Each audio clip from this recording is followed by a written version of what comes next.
ಇವತ್ತು ನೀವು ನಾಟಕೀಯವಾಗಿ ಅಲ್ಲಿ ಮಂತ್ರಿಮಂಡಲ ಸಭೆ ಮಾಡಿ ನೀವು ಏನು ಮಾಡಿದ್ದೀರಿ ಚಾಮರಾಜನಗರಕ್ಕೆ ಹೇಳಿ?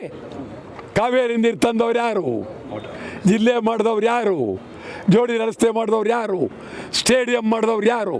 ಪ್ರತಿ ಹಳ್ಳಿಗೂ ನೀರು ಕೊಟ್ಟೆ, ಪ್ರತಿ ಹಳ್ಳಿಗೂ ಮನೆಗಳು ಕಟ್ಟಿಸ್ಕೊಟ್ಟೆ, ಪ್ರತಿ ಹಳ್ಳಿಗೂ ಅದ್ಭುತವಾದಂಥ ಜನಾಂಗಕ್ಕೆ ಮನೆ ಕಟ್ಟಿಸ್ಕೊಟ್ಟೆ. ಜಿಲ್ಲಾ ಭವನ ಇವತ್ತು ನೋಡಬೇಕು, ಇಡೀ ಕರ್ನಾಟಕದಲ್ಲಿ ಅದ್ಭುತ ಸ್ಟೇಡಿಯಮ್ಮು. ಯಾರು ಆ ಥರ ಮಾಡೋಕ್ಕಾಗೋದಿಲ್ಲ ಅಂತ ಸ್ಟೇಡಿಯಂ. ಆದರೂ ನಿಮ್ಮನ್ನು ಸೋಲಿಸ್ಬಿಟ್ರಲ್ಲ ಅಲ್ಲಿ. ಇಲ್ಲಿ ಸೋಲಿಸ್ಲಿ, ಚಿಂತೆ ಇಲ್ಲ, ಸೋಲ್ಗೂ ಇದಕ್ಕೂ ಸಂಬಂಧವಿಲ್ಲ. ಅವ್ರು ಎಷ್ಟೇ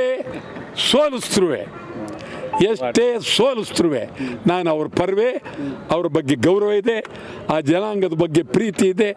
ಸೋಲಿಸ್ಬೇಕಾದ್ರೆ ಕೆಲವು ಭ್ರಷ್ಟ ರಾಜಕಾರಣಿಗಳು ಹಣ, ಬೆಂಗಳೂರಿಂದ ಒಬ್ಬ ಭ್ರಷ್ಟ ಬಂದ, ಕೋಟಿ ಅಲ್ಲೇ ಇರ್ತಕ್ಕಂಥವರು ಗಣಿ ಮಾಲೀಕರು ಕೋಟಿ.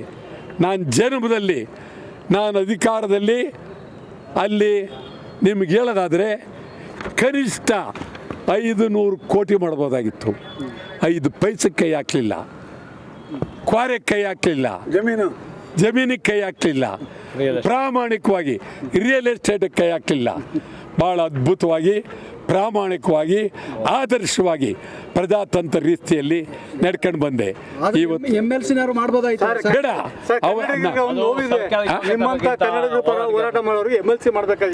ಒಂದು MLC ನಿಮ್ಮ ಸೇವೆಯನ್ನು ಪರಿಗಣಿಸಿ MLC ಮಾಡಬೇಕಾಗಿತ್ತು. ಈಗ ಅಲ್ಲಿ MLC ಅಂತಂದ್ರೆ 25 ಕೋಟಿ ಇದೆ ಅದಕ್ಕೆ ರೇಟು. ಈಗ 4 MLC ಸ್ವಲ್ಪ ಹೆಚ್ಚು ಕಡಿಮೆ 100 ಏನಂದ್ರೆ 25 ಕೋಟಿ. 25 ಕೋಟಿ ಬಹುಶಃ ನನಗೆ ಒಂದು 5 ಕೋಟಿ ಕಡಿಮೆ ಮಾಡ್ಬೋದು ಬೇಕಾದ್ರೆ. ನಾನು 20 ಕೋಟಿ ಕೊಟ್ರೆ ಅವ್ರು ಮಾಡಿದ್ರು ಮಾಡ್ಬೋದು. ನಾನು ಸಿದ್ದರಾಮಯ್ಯನವ್ರಿಗೆ ಹೇಳಿದೆ, ನೋಡ್ರಿ ಕೆಟ್ಟ ಹೆಸರು ಬರುತ್ತೆ ಸಿದ್ದರಾಮಯ್ಯನವರೇ, ನೀವು ನನ್ನಾದರೂ ಮಾಡಿ, ಇಲ್ವಾ ನಿಮ್ಗೆ ಯಾರು ಬೇಕು ಅಂಥವ್ರನ್ನ ಆ ಸದನಕ್ಕೆ ಗೌರವ ತರೋದು ಮಾಡಿ. ನಿಮ್ಗೆ ಹೇಳೋದಾದರೆ ಉಪಾಧ್ಯಾಯರ ಕ್ಷೇತ್ರದಲ್ಲಿ ಗೆದ್ದಿರ್ತಕ್ಕಂಥ ವ್ಯಕ್ತಿ ಒಂದೊಂದು ಓಟ್ಗೆ 9,000 ಮೈಸೂರಲ್ಲಿ ಕೊಟ್ಟರು. ವಿವೇಕಾನಂದ ಇನ್ನೇನು ಕೊಟ್ಟರು, ಒಂದು ಓಟ್ಗೆ 9,000, ಒಂದು ಓಟ್ಗೆ 9,000. ಆದ್ದರಿಂದ ಅವರಿಗೆ 9,000 ಸುಮಾರು 23,000 ಜನಕ್ಕೆ ಓಟಿಗೆ ದುಡ್ಡು ಕೊಟ್ಟಿದ್ದಾರೆ. ಜೊತೆಗೆ ದೇವೇಗೌಡರಿಗೂ ಕೊಟ್ಟಿದ್ದಾರೆ ಅಂತ. ಯಾರು? ಹೈಕಮಾಂಡ್ಗೆ. ಅಲ್ಲ, ಅದು ಅವ್ರ ಹತ್ರ ದುಡ್ಡು ಭಾರಿ ಇತ್ತು, ದುಡ್ಡನ್ನು ಹಂಚಿಬಿಟ್ಟಿದ್ದಾರೆ.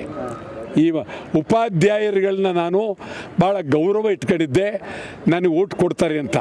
ನಾನು ಉಪಾಧ್ಯಾಯರಿಗೆ ಏನು ಹೇಳಿದೆ ಅಂತಂದರೆ, ಹನುಮಂತಯ್ಯನವ್ರು ಹೆಂಗಿದ್ರು, ನಿಜಲಿಂಗಪ್ಪನವ್ರು ಹೆಂಗಿದ್ರು, BD ಜತ್ತಿ ಹೆಂಗಿದ್ರು, KC ರೆಡ್ಡಿ ಹೆಂಗಿದ್ರು, ಇವರೆಲ್ಲರದು ದೇವರಾಜ ಅರಸು ಹೆಂಗಿದ್ರು, ಇವರೆಲ್ಲ ನಾನು ಅವರಿಗೆ ಪಾಠ ಹೇಳಿದೆ.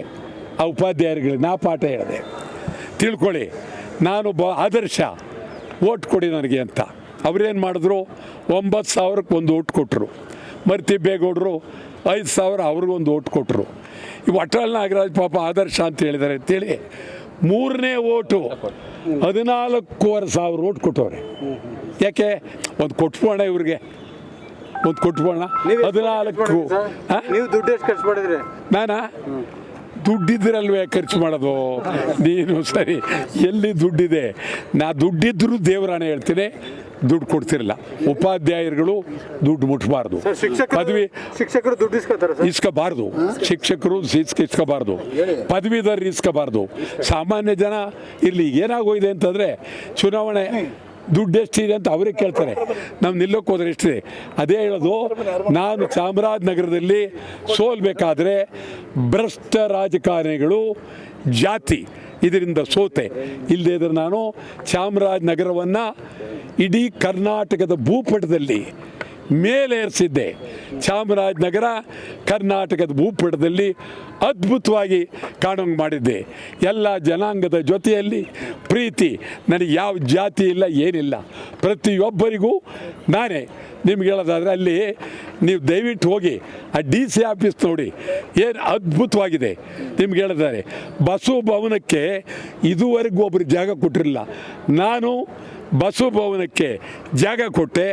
ಆದರೆ ಬಸವ ಭವನ ಉತ್ಸವಕ್ಕೆ ನನಗೆ ಗೊತ್ತೇ ಇಲ್ಲ ನೀವು ಯಾರು ಅಂತ. ಅವ್ರಿಗೆ ನೀವು ಯಾರು, ನಾನೇ ದುಡ್ಡು ಕೊಟ್ಟು ಅವರು ಒತ್ತಾಯ ಮಾಡಿದ್ರಂತ ಕೊಟ್ಟೆ, ನೀವು ಯಾರು ಅಂತ ಅವ್ರಿಗೆ ಗೊತ್ತೇ ಇಲ್ಲ. ಜಿಲ್ಲೆ ಮಾಡಿದಂಥ ವಟಾಳ್ ನಾಗರಾಜ್ ಜಿಲ್ಲೆ ಉದ್ಘಾಟನೆಯಲ್ಲಿ ಮಹದೇಶ್ವರ ಬೆಟ್ಟದಲ್ಲಿ JH ಪಟೇಲರು ಉದ್ಘಾಟನೆ ಮಾಡಿದ್ರು.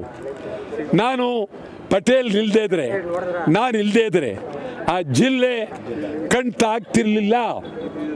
ಇವತ್ತು ಜನ ವಟಾಳ್ ನಾಗರಾಜ್ ಯಾರು ಅನ್ನೋದನ್ನ ನೆನೆಸ್ಕೊಳ್ಬೇಕು. ಕುಡಿಯೋ ನೀರು ಏನು ಕುಡಿತಾ ಇದ್ದೀರಿ, ನೀರು ಕಾವೇರಿ, ವಟಾಳ್ ನಾಗರಾಜ್.